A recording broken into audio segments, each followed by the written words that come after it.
Team CSS বরাবরই ভাগ্যবান যে কত মানুষের আশীর্বাদ ধন্য, এবং মহারাজ আমাদের অহরা মিশনের উনি যে আমাদের এতটা স্নেহ করেন এটা আমাদের কাছে কত বড় প্রাপ্তি। আমাদের রণজয় আমাদের প্রত্যুষ আছে, আমিও একসময় কলেজে পড়তাম, এটা আমাদের কাছে মানে বিশাল বড় উপলব্ধি একটা।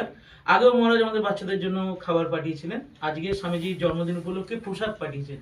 মানে উনি এতটা মনে রেখেছেন যে আমাদের এতগুলো বাচ্চা আছে আর স্বামীজির প্রসাদ তাদেরকে দেওয়া যেতে পারে। মানে প্রসাদ তার জন্মদিন যেভাবে আমরা নিই না কেন, এ আমাদের কাছ থেকে হারানোর নয়।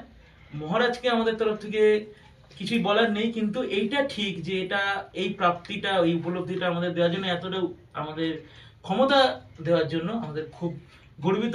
আমরা বরাবর স্বামীজির আদর্শে আমাদের স্টুডেন্টদের তৈরি করার চেষ্টা করি। তো সকলের তরফ থেকে মহারাজকে সবাই বলো ধন্যবাদ। প্রণাম মহারাজ। আচ্ছা, এবার রণজয় তুমি প্রসাদ দিয়ে দাও।